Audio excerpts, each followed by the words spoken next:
Hello friends, हम लोग कक्षा 11वीं एनसीईआरटी रसायन विज्ञान का चौथा चैप्टर पढ़ रहे हैं, रासायनिक आबंधन एवं आणविक संरचना। इसके पिछले वीडियो में मैं आपको प्रश्नोत्तर करा रहा था, जिसमें मैंने 26वें क्वेश्चन तक आपको करा दिया है। अब आगे मैं आपको कराने वाला हूं 27वां। देखिए, C2H4 तथा C2H2 अणुओं में कार्बन परमाणुओं के बीच क्रमशः द्विआबंध तथा त्रिआबंध के निर्माण को चित्र द्वारा स्पष्ट करें। ये थोड़ा सा यहां लिख लेंगे इसको, है ना, ऊपर में चला गया है, सॉरी, है ना, तो ये आप नीचे लिख लेंगे।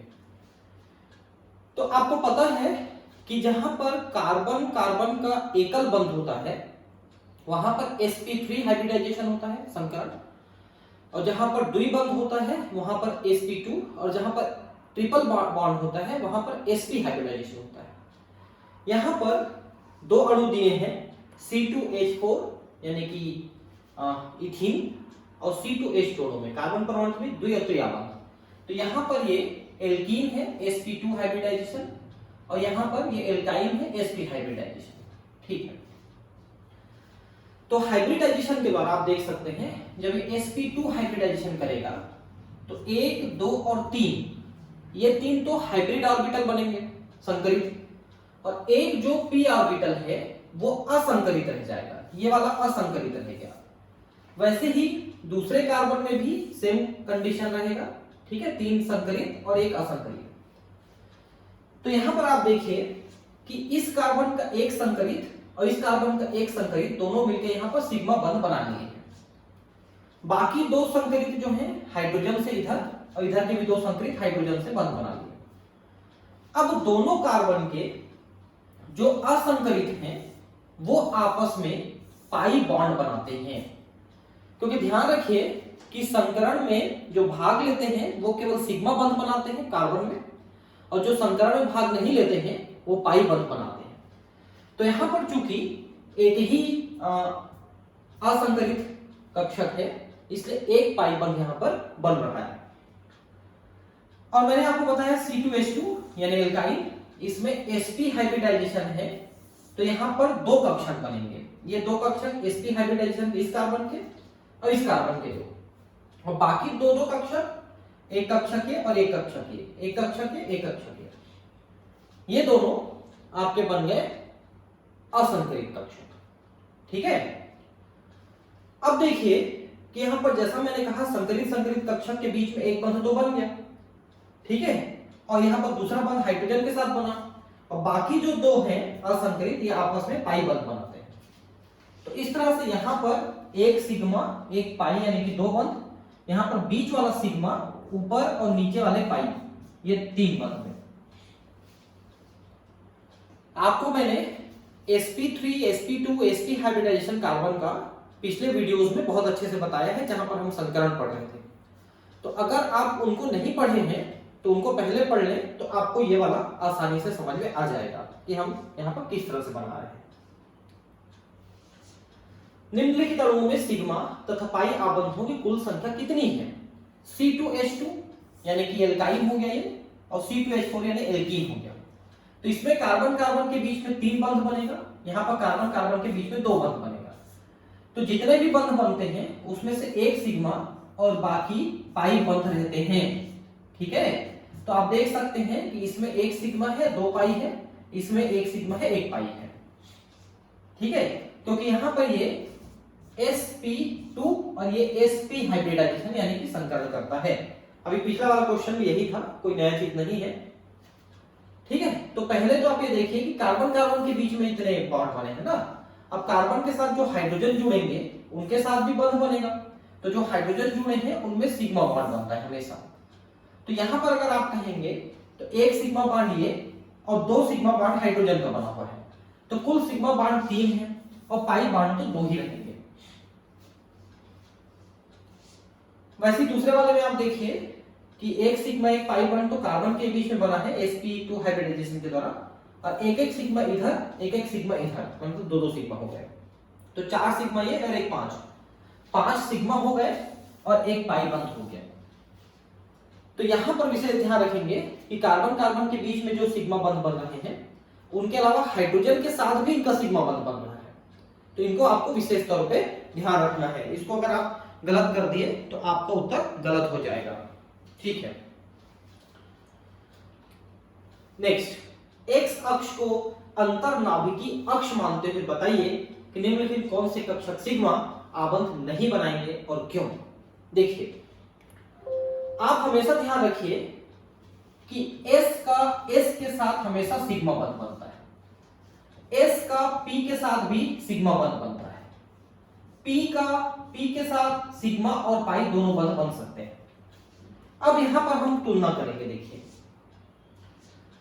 तो इसमें 1s और 1s के बीच में सिग्मा बंध बनेगा, 1s और 2px के बीच में भी सिग्मा बंध बनाएगा, क्योंकि ये s है तो कभी भी p के साथ कहीं पर भी s जुड़ेगा तो सिग्मा बंध बनेगा। ठीक है, अब यहां पर देखिए कि ये गा वाला जो है ये थोड़ा सा उल्टा लिख दिया है यहां पर उत्तर में, 1s और 2s है ना, ये तो ठीक है। वन का खा और घा, का खा और घा ये सिग्मा बंध बनाएंगे, और जो गा है ये थोड़ा सा गलत, बस ये गा है ना, इसमें ये पाई बंध बनेगा, क्योंकि 2py और 2py इस टाइप से कक्षक है तो ये फेस टू फेस नहीं बना सकते, तो ये पाई बंध बनाएंगे। देखिए लिखा है का खा और घा सिग्मा बंध बनाएंगे क्योंकि कक्षक गोली सममिति वाले हैं, क्योंकि जहां पर अगर s है तो वो सिग्मा बंध ही बनाएगा। ठीक है, और x जो है p वाले वो भी सिग्मा बंध बनाते हैं, बाकी py pz ये पाई बंध बनाते हैं।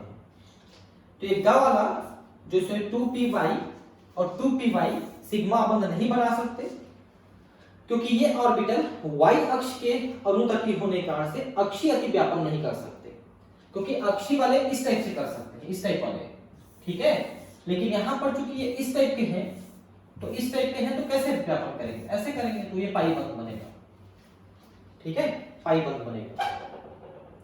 ठीक है, और इस प्रकार सिग्मा बंध का निर्माण नहीं कर सकते, ये केवल पार्श्व अतिव्यापन कर पाई आबंध बना सकते हैं, पाई आबंध बना सकते हैं। और यदि जो x अक्ष है वो अंतरनाभिकीय अक्ष है तो ऐसा हो रहा है। ठीक है, ठीक है। नेक्स्ट है, निम्नलिखित अणुओं में कार्बन परमाणु कौन से संकर कक्षक प्रयुक्त करते हैं। तो यहां पर देखिए कि जहां पर कार्बन का ये एक्चुअली कैसा स्ट्रक्चर है, कार्बन कार्बन एक बंध है, उसके अलावा 3 यहां पर हाइड्रोजन बंध है। तो यहां पर कार्बन कार्बन के बीच में चूंकि सिंगल बंध है तो निश्चित है कि ये sp3 हाइब्रिडाइजेशन किए हैं। यहां पर आप देखिए कि इस कार्बन का जो है यहां पर sp3 रहेगा, लेकिन ये कार्बन एक तरफ डबल बॉन्ड बनाया है इसलिए sp2 रहेगा। ये वाला कार्बन ये sp3 है, ये sp2 है और ये sp2 है, क्योंकि कार्बन अगर एक के साथ दूसरे कार्बन जो है डबल बॉन्ड बना रहा है तो कहीं ना कहीं वहां पर sp2 रहेगा। इसमें सभी में सिंगल बॉन्ड है इसलिए sp3, इसमें भी सिंगल बॉन्ड रहेंगे sp3, इसमें भी सिंगल बॉन्ड रहेंगे sp3। ठीक है, अब देखते हैं पहला वाला। देखिए CH3 इस तरह से बना हुआ है, ठीक है, जिसमें C1 और C2 दोनों sp3 संकलित कक्षों को प्रयुक्त करते हैं। जहां पर कार्बन कार्बन के बीच में सिंगल बंध है, हमेशा ध्यान रखेंगे सिंगल बंध वाला sp3 कार्बन अगर है तो, और डबल बंध है तो sp2, और ट्रिपल बॉन्ड है तो sp हाइब्रिडाइजेशन। हमेशा इस बात को ध्यान रखेंगे तो आपको उत्तर बन जाएगा। तो यहां पर आप देख सकते हैं कि दोनों जो है सिंगल बंध से जुड़े हैं इसलिए sp3। दूसरा वाला देखिए कि ये कार्बन दूसरे कार्बन से तो सिंगल बॉन्ड जुड़ा हुआ है इसलिए इसमें sp3 है, मैंने पहले बताया। जबकि ये कार्बन यहाँ पर डबल बॉन्ड के द्वारा जुड़ा है, इधर सिंगल बॉन्ड इधर सिंगल, तो एक में एक डबल बॉन्ड है इसलिए ये sp2 हाइब्रिडाइजेशन होगा। ये भी इधर डबल बॉन्ड से जुड़ा है इसलिए ये भी sp2 हाइब्रिडाइजेशन होगा। ठीक है, तो कार्बन 1 sp3 है, कार्बन 2 और 3 sp2 है। यहां पर सभी सिंगल बॉन्ड दिख रहे हैं मुझे, ठीक है, और इसलिए यहां पर sp3 संकलित है। यहां पर देखिए कि कार्बन जो है एक कार्बन सिंगल और एक कार्बन डबल बॉन्ड बनाए हैं, थोड़ा सा ध्यान देंगे, COOH लिखा है, हम लोग इस बात को ध्यान नहीं दिए कि COOH लिखा है, ठीक है। तो ये CHO लिखा है और इसमें भी COH है, तो यहाँ पर भी डबल बॉन्ड है, ये देखिए, है ना, CHO है तो डबल बॉन्ड है और COOH है तो भी एक डबल बॉन्ड है। तो अगर कार्बन कहीं ना कहीं डबल बॉन्ड बनाता है तो वो sp2 है। तो ये sp3 है, ये sp2 है, ये भी sp3 है, ये भी sp2 है, ऐसा आपको ध्यान रखना है, ठीक है। तो डबल और ट्रिपल बॉन्ड कहीं पर जुड़ रहे हैं तो वो कम हो जाएंगे संपर्क। नेक्स्ट, इलेक्ट्रॉनों के आबंधी युग्म तथा एकाकी युग्म से आप क्या समझते हैं? प्रत्येक को एक उदाहरण द्वारा स्पष्ट करें। तो किसी भी परमाणु के जो बाह्यतम कोश के इलेक्ट्रॉन हैं, उनमें जो इलेक्ट्रॉन बंध बनाने में भाग लेते हैं, वो बंध बनाने के बाद आबंधी युग्म बन जाते हैं। लेकिन वे इलेक्ट्रॉन जो बंध बनाने में भाग नहीं लेते, अंतिम कोश वाले, संयोजक कोश वाले, और वो ऐसे ही रखे रहते हैं जोड़े के रूप में, तो उसे हम अनाबंधी कहते हैं, लोन पेयर।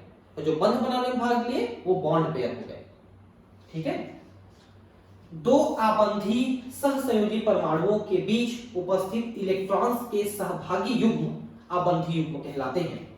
जैसे यहां पर आप देखिए कि इस कार्बन ने यहां पर एक इसके साथ किया है, एक इसके साथ किया है, एक इसके साथ, एक इसके साथ। तो कार्बन के पास यहां पर 4 आबंधी युग्म हैं, लेकिन अनाबंधी युग्म एक भी नहीं रह गया, क्योंकि कार्बन के बाह्यतम कोश में 4 इलेक्ट्रॉन ही थे और चारों यहां पर बंध बनाने में भाग ले लिए। तो युग्म जो है यानी पेयर यानी जोड़े सिर्फ आबंधी वाले यहां पर हैं, अनाबंधी वाले नहीं हैं। यहां पर आप देख सकते हैं कि कार्बन जो है बाह्यतम कोश में 4 इलेक्ट्रॉन रखता है, तो ये 2 इलेक्ट्रॉन यहां पर खाली पड़े रह गए, बाकी इलेक्ट्रॉन यहां पर बंध बनाए हुए हैं। अब ये एकाकी युग्म बन गया, कार्बन यहां पर उत्तेजित अवस्था में है, एक इलेक्ट्रॉन पहले वाले कक्षक से यहां शिफ्ट हुआ है, क्योंकि बाह्यतम कक्ष में तो सिर्फ 4 इलेक्ट्रॉन होते हैं, तो 1, 2 और 3 तो यहां पर बंध बनाने में भाग ले लिया, तो यहां पर अकेला रह जाएगा, इसलिए एक इलेक्ट्रॉन को पहले वाले कक्षक से खींच लिया गया। तो यहां पर 3 आबंधी युग्म है और 1 अनाबंधी युग्म है, ठीक है, ऐसा है। अब यहां पर वे इलेक्ट्रॉन युग्म जो परमाणु पर उपस्थित होते हैं परंतु सहसंयोजी आबंध निर्माण में भाग नहीं लेते हैं, एकाकी युग्म कहलाते हैं, यानी लोन पेयर कहलाते हैं। तो इसमें तो सिर्फ बॉन्ड पेयर है, उसमें 1 लोन पेयर है और 3 बॉन्ड पेयर है। सिग्मा तथा पाई आबंध में अंतर बताइए, क्या क्या अंतर है? देखिए, सीधी सी बात है कि सिग्मा जो है फेस टू फेस बंध बनता है, ज्यादा मजबूत बंध बनता है, ठीक है। लेकिन जो पाई बंध है साइड वेज बंध बनाता है, इसलिए वो थोड़ा सा कमजोर बंध बनता है, ठीक है। तो सिग्मा आबंध देखिए और ये पाई आबंध, इस तरह से चार्ट बना के ही अंतर को आप स्पष्ट करेंगे, क्योंकि अगर आप चार्ट नहीं बनाएंगे तो जो कॉपी चेक करेगा आपका 11वीं 12वीं का, वो आपको कम नंबर दे देगा। लेकिन चार्ट बनाएंगे, जैसे मान लो 5 नंबर का क्वेश्चन है तो 5 यहाँ पर पॉइंट लिख दीजिए, 6 लिख देंगे, 7 लेंगे तो कोई दिक्कत नहीं है, लेकिन 5 से कम मत लिखिए, ऐसा हो जाता है, ठीक है। किसी में भी अंतर लिखना है तो 5 तो कम से कम लिख ही दीजिए। यह कक्षकों के अक्षों पर परस्पर अतिव्यापन द्वारा बनता है, मतलब ऐसे अक्ष रहेंगे तो अतिव्यापन द्वारा बनेंगे, जबकि ये 2p d p व d असंकलित कक्षों के पार्श्व अतिव्यापन द्वारा बनते हैं, मतलब ऐसे साइड वेज में रहेंगे तो ऐसे करेंगे, ठीक है। यह SS SP PX PX यह संकलित असंकलित आदि कक्षकों के अतिव्यापन से बनता है। यह PY PY PZ PZ D के साथ P व D के साथ कक्षकों के अतिव्यापन से बनता है। इसमें मुक्त घूर्णन संभव है, मतलब वो घूम सकता है, क्योंकि वो फेस टू फेस जुड़ा है तो ऐसे घूम सकता है। लेकिन जो साइड वेज बने हैं वो नहीं घूम सकते, तो मुक्त घूर्णन संभव नहीं है। अधिक स्थायी है, कम क्रियाशील होते हैं, क्योंकि वो फेस टू फेस जुड़े हैं तो ज्यादा मजबूती से जुड़ते हैं। यह अस्थायी व अधिक क्रियाशील होता है, क्योंकि वो साइड वेज जुड़े हुए हैं तो बंध टूट के दूसरे बंध बनाने के लिए भी काम कर सकते हैं। यह अणु की आकृति को निर्धारित करता है, इसका अणु की आकृति में कोई ज्यादा प्रभाव नहीं पड़ता है, ये सिर्फ आबंध कोण को ही प्रभावित करता है। आबंध कोण आपने देखा था 109, 107, 104 कैसे उतर रहा था, आपने देखा था कि अमोनिया में 107 हो रहा था और H2O में 104 हो रहा था। तो ये उस टाइप से यहां पर चेंज कर सकता है, ठीक है, आबंध कोण को बदल सकता है। संयोजकता आबंध सिद्धांत के आधार पर हाइड्रोजन अणु के विरचन की व्याख्या करिए। विरचन का मतलब होता है बनना, निर्माण। तो हाइड्रोजन अणु कैसा बना, ये संयोजकता आबंध सिद्धांत के आधार पर बताइए बोल रहा है, ठीक है। तो इस सिद्धांत को सर्वप्रथम हाइटलर और लंदन ने 1927 में प्रस्तुत किया था। ये बात हमने शुरू में भी पढ़ा था।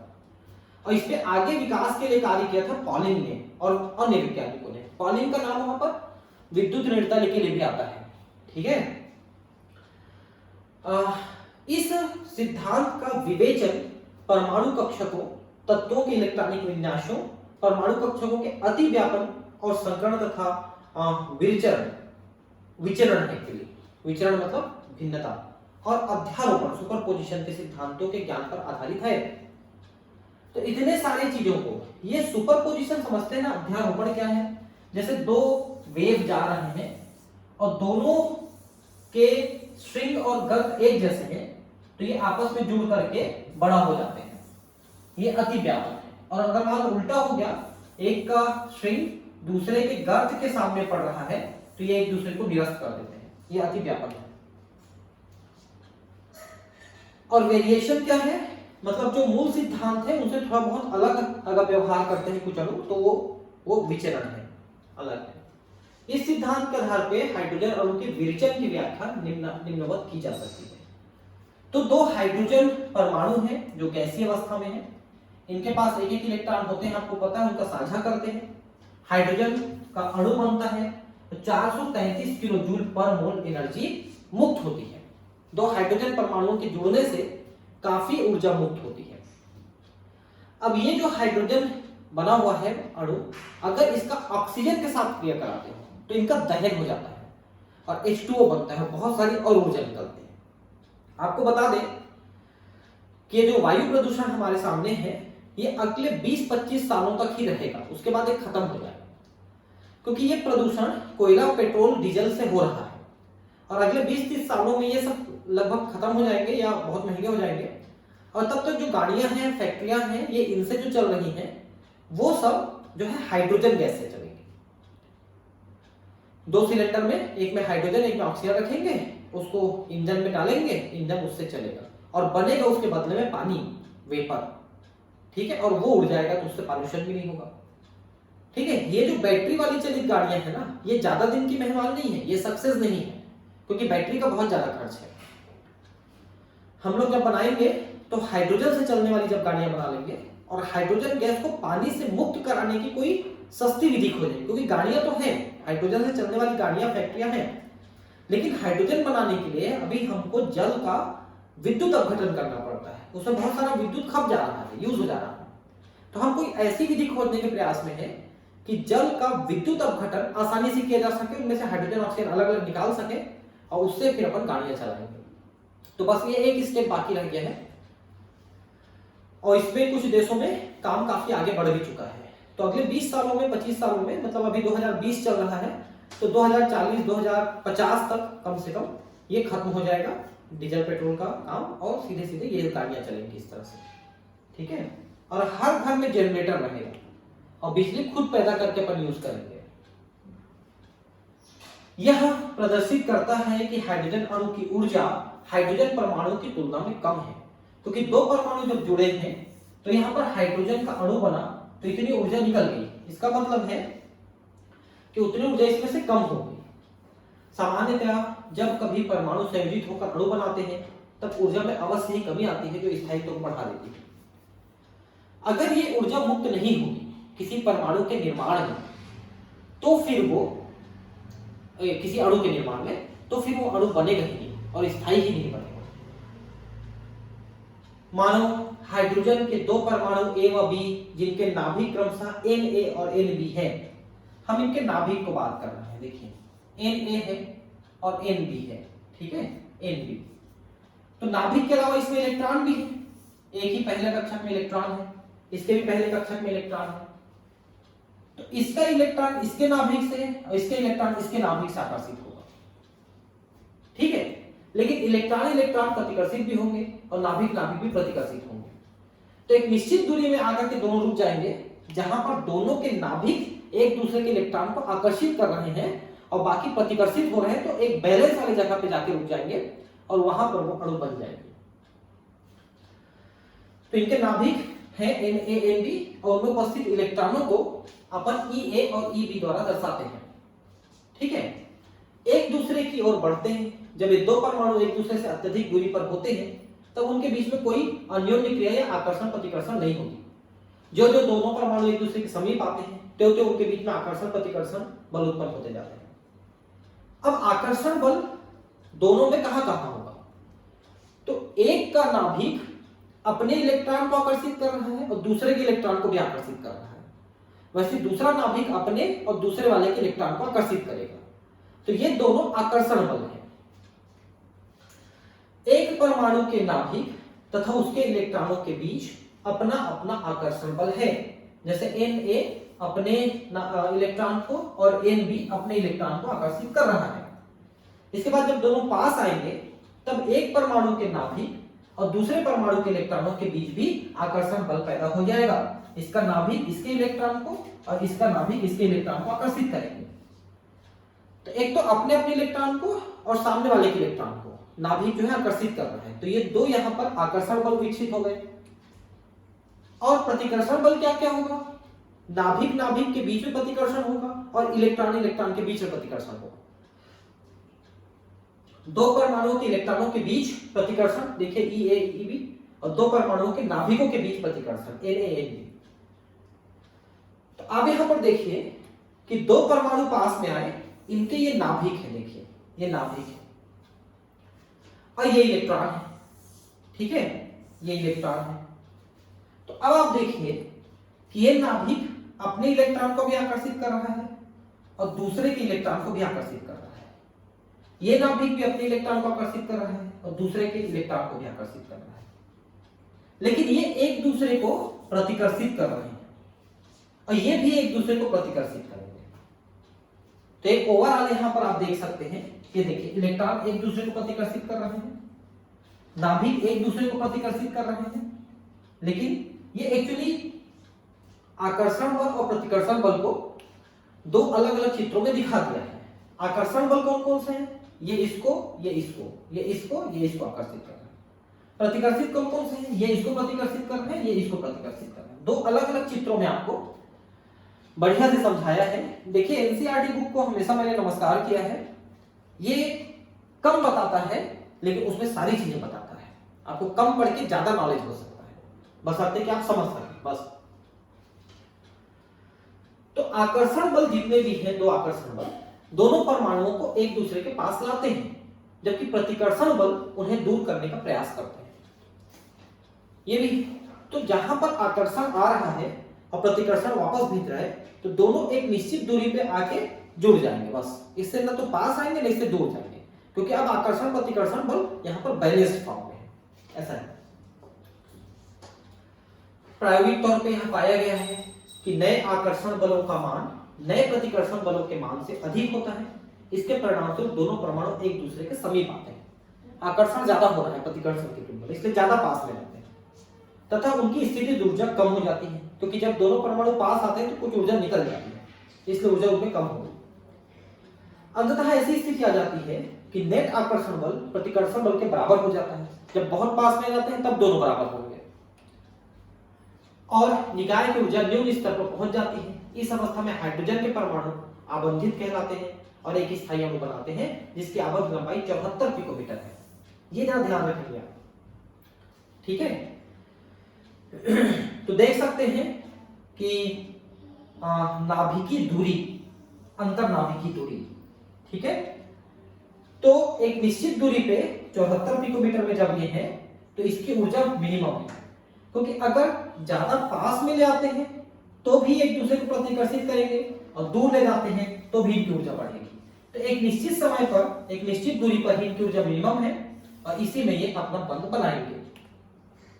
दूरी को बढ़ाओगे तो भी दूर चले जाएंगे, पास करोगे तो भी ऊर्जा बढ़ जाएगी क्योंकि तब प्रतिकर्षण बल ज्यादा हो जाएगा। तो एक निश्चित दूरी पे दोनों यहाँ पर बैलेंस फॉर्म में रहते हैं। ठीक है, तो यहाँ पर दिया भी है, देख सकते हैं कि ये दो बहुत दूरी पे है, तो पृथक्करण की दूरी है, पास में आ रहे हैं, पास आते आते एकदम पास में आ रहे हैं, और ज्यादा पास में आ जाएंगे तो फिर ये फिर से नाभि की प्रतिकर्षण बल बढ़ेगा। ठीक है, चूंकि हाइड्रोजन के दो परमाणुओं के बीच आबंध बनने पर ऊर्जा मुक्त होती है, इसलिए हाइड्रोजन अणु दो पृथक परमाणुओं की अपेक्षा अधिक स्थायी होता है। और जब आप इन दोनों को अलग करना चाहेंगे तो उतनी ऊर्जा आपको देनी पड़ेगी बदले में, तब ये दोनों अलग होंगे, और जब दोनों जुड़ेंगे तो इतनी ऊर्जा मुक्त हो जाएगी। इस प्रकार मुक्त ऊर्जा आबंध एंथैल्पी कहलाती है।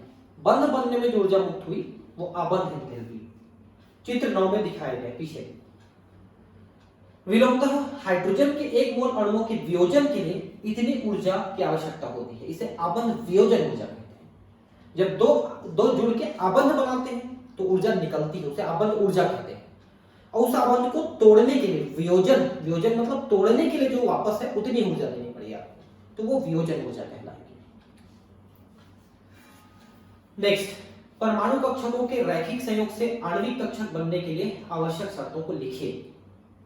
तो रैखिक संयोग तब बनेगा जब एक सिग्मा दूसरे सिग्मे से या एक सिग्मा px के साथ बंध बनाएगा तो रैखिक संयोग होगा। ठीक है, परमाणु कक्षकों के रैखिक संयोग से आणविक कक्षकों के निर्माण के लिए निम्नलिखित शर्तें हैं। पहला, संयोग करने वाले परमाणु कक्षकों की ऊर्जा समान या लगभग समान होनी चाहिए।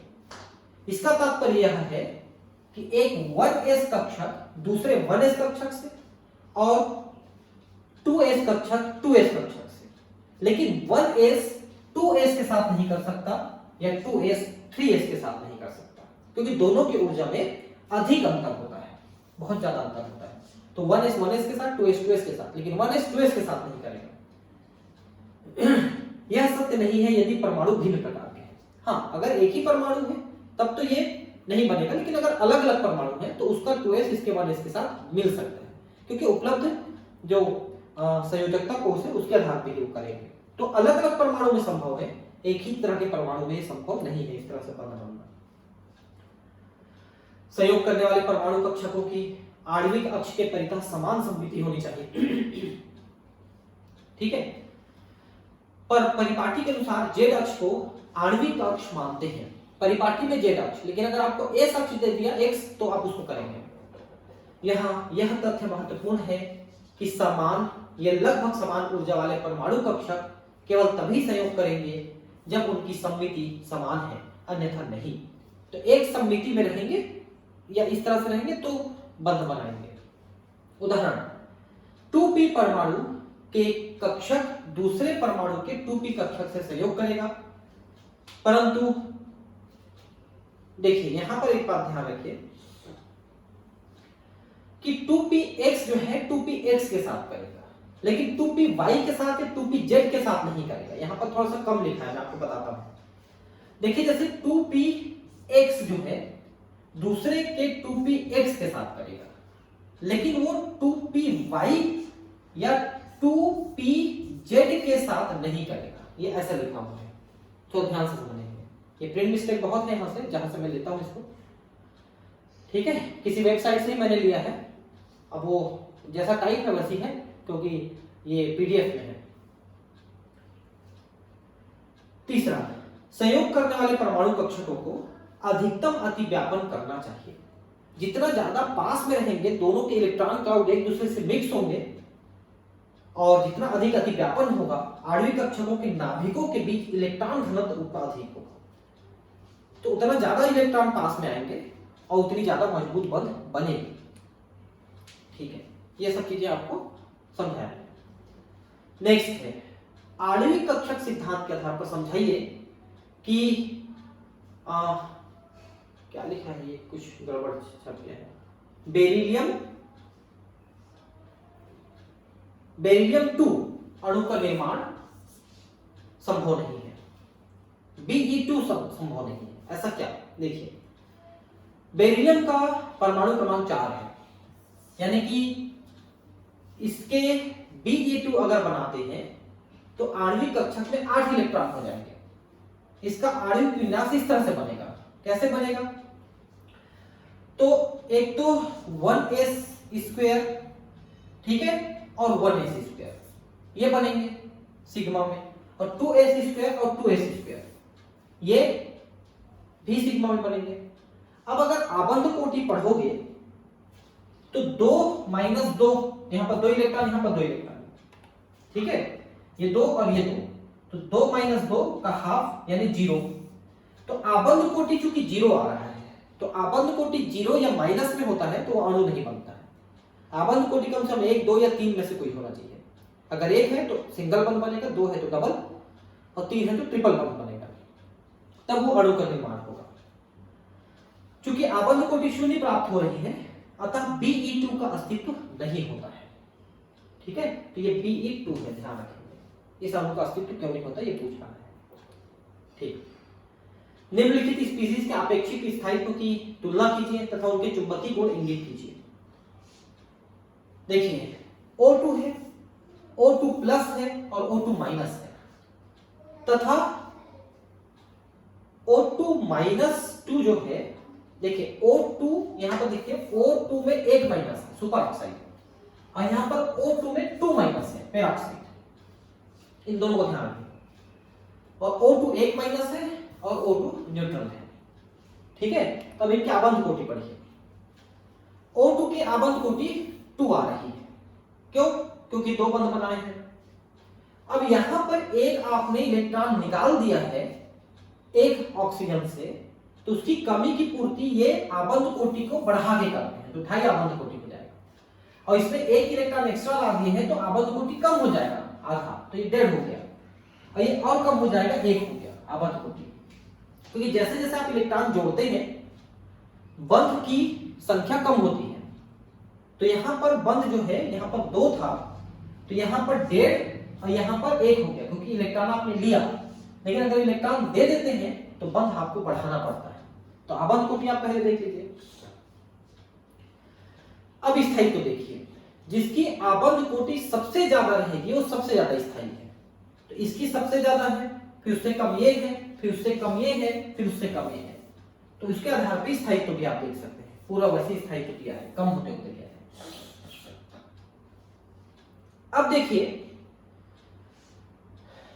कि जिसके पास बिना युग्म किए इलेक्ट्रॉन है वो अनुचुंबकीय है, और जिसके पास इलेक्ट्रॉन नहीं है वो प्रतिचुंबकीय है। तो O2 जो है ये अनुचुंबकीय है। क्यों? क्योंकि इसके पास 2 इलेक्ट्रॉन है, 2 पेयर है। देखिए ऑक्सीजन जो है O8 है ना, तो 2 और 6 इलेक्ट्रॉन है। तो ऑक्सीजन के चारों तरफ 6 इलेक्ट्रॉन है, इस ऑक्सीजन के चारों तरफ भी 6 इलेक्ट्रॉन है। तो 2 इलेक्ट्रॉन तो बंध बनाने में भाग ले लिए दोनों के, तो ये दोनों और ये दोनों के कारण से अनुचुंबकीय है, ठीक है। इसमें 1 इलेक्ट्रॉन कम हो गया तो भी अनुचुंबकीय है। इसमें 2 इलेक्ट्रॉन, इसमें 1 इलेक्ट्रॉन एक्स्ट्रा हो गया तो भी अनुचुंबकीय है। लेकिन इसमें 2 इलेक्ट्रॉन एक्स्ट्रा आ गए तो वो बंध बनाने में भाग ले लेंगे, तो प्रतिचुंबकीय हो गया, ठीक है।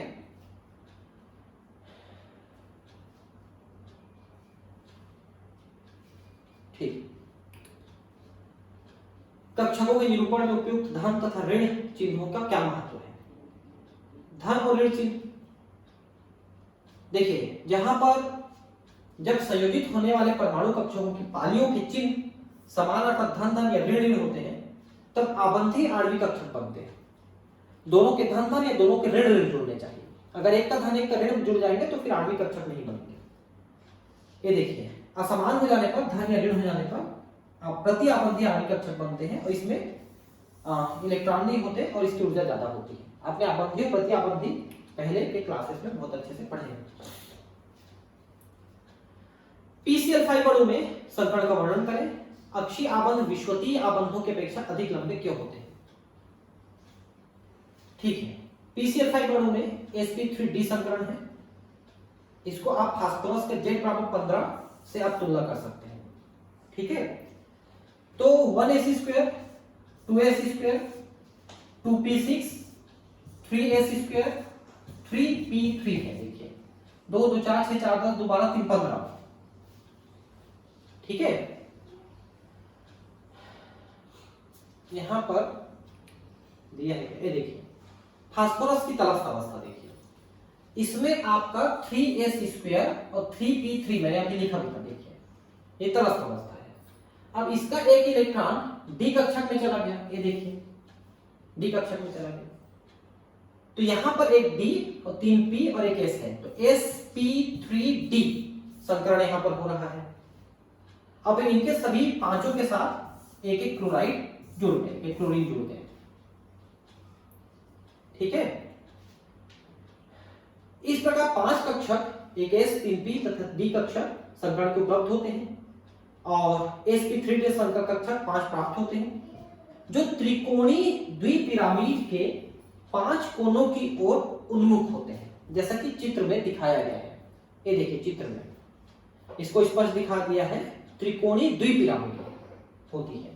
यहां ध्यान देने योग्य बात यह है कि त्रिकोणीय द्विपिरामिडीय ज्यामिति में सभी आबंध कोण बराबर नहीं है, ठीक है।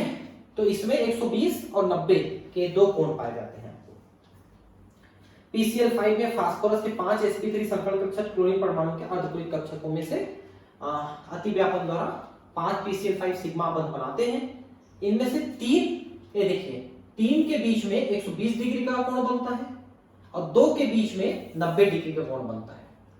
तो जो 3 120 डिग्री कोण बना रहे हैं ये विषुवतीय आबंध है, इक्वेटोरियल भूमध्य रेखा, पता है ना आपको। तो सीधा सीधा 3 और 2 का जो है 90 डिग्री है, तो ये ऊपर नीचे बनते हैं। 3 ऐसे बनेंगे और 2 ऐसे बनेंगे, ठीक है, ऊपर और नीचे, तो 90 डिग्री कोण बनाते हैं। इसे अक्षीय कहते हैं, एक अक्ष में बन रहा है। क्योंकि अक्षीय आबंध इलेक्ट्रॉन युग्मों में विषुवतीय आबंधी युग्मों से अधिक प्रतिकर्षण अनुन्य क्रियाएं होती हैं, अतः ये आबंध विषुवतीय आबंधों से लंबाई में कुछ अधिक तथा प्रबलता में कुछ कम होती है। मतलब ये थोड़े से ज्यादा लंबे हो जाएंगे, थोड़ा दूर चले जाएंगे और प्रबलता कम हो जाती है। इसके परिणामस्वरूप PCl5 अत्यधिक क्रियाशील हो जाता है। PCl5 फास्फोरस पेंटाक्लोराइड, बहुत सारे रिएक्शन में हम इनका प्रयोग करते हैं, कार्बनिक रसायन में हम पढ़ेंगे कुछ, ठीक है। अब है हाइड्रोजन आबंध की परिभाषा दीजिए। यह वान डेर वाल बलों की अपेक्षा प्रबल होते हैं, दुर्बल।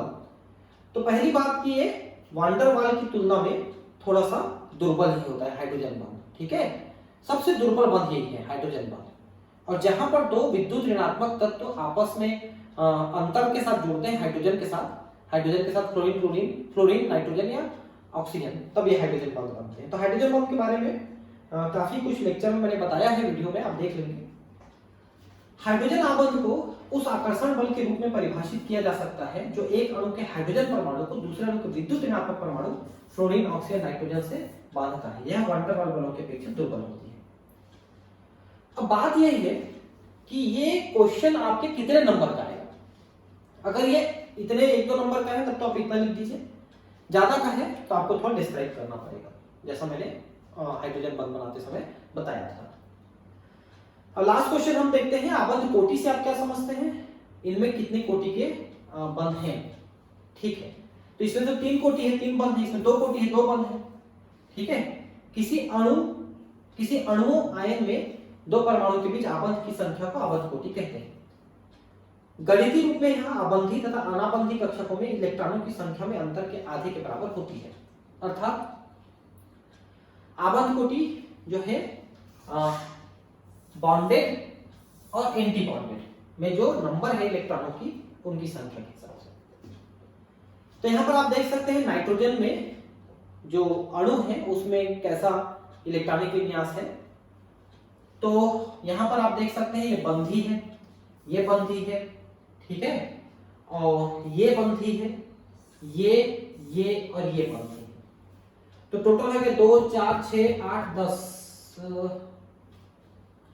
12 कैसे दिख रहे हैं मुझे, 10 होने चाहिए, ठीक है। तो बंधी वाले 10 हैं और अनाबंधी वाले ये 2 और ये 4 है। ठीक है, तो बंधी हो गए 10 और अनाबंधी हो गए 4। इसमें इसको नहीं लेंगे भाई, ये पहले वाले ऑर्बिटल का है ना, इसमें नहीं ले रहे हैं, सिर्फ अबंधी वाले को उसको जोड़ेंगे। ऐसे ही है ना, 2 4 6 2 4 6 8 10 ही हो रहे जोड़ने के बाद भी। देखिए 2, ठीक है, 4 6 8 और 10, ठीक है 10 अबंधी। और सिग्मा मतलब जो स्टार लगे हैं यहाँ पर सिर्फ 2 है, ये 2 2 4, तो 6/2 बराबर 3। तो अबंध कोटि हो गया नाइट्रोजन का 3। ऑक्सीजन का लिखिए, तो ऑक्सीजन में आपको अबंध कोटि 2 मिलेगा। लेकिन अब इसमें से एक इलेक्ट्रॉन को हटा रहे हैं, ठीक है, तो वो इलेक्ट्रॉन जहां से हटेगा वो है प्रति आबंधी वाला। प्रति आबंधी वाला एक इलेक्ट्रॉन हट गया, यहां से देखिए एक इलेक्ट्रॉन प्रति आबंधी का कम हो गया। तो 10 तो आबंधी थे ही, प्रति आबंधी 6 थे, उसमें से 5 हो गया, तो 5 बचा, 5/2 यानी 2.5। यहां पर 2.5 की आबंध कोटि आ रही है। और यहां पर एक इलेक्ट्रॉन एक्स्ट्रा आ गया है प्रति आबंधी में, प्रति आबंधी में एक इलेक्ट्रॉन एक्स्ट्रा आ गया। तो जहां पर 6 आ रहे थे प्रति आबंधी, अब 7 हो गए, तो 10 में से 7 गया, 3/2 यानी 1.5 आ गया। अब आबंध कोटि कम हो गया इसमें। ठीक है, तो ये है, जितने इलेक्ट्रॉन आते जाएंगे वो प्रति आबंध में से जुड़ेंगे और जाएंगे तो प्रति आबंध में से जाएंगे, तो इसलिए वो आबंध कोटि उसके हिसाब से कम ज्यादा होता है। ठीक है दोस्तों, तो ये चैप्टर कंप्लीट हो गया।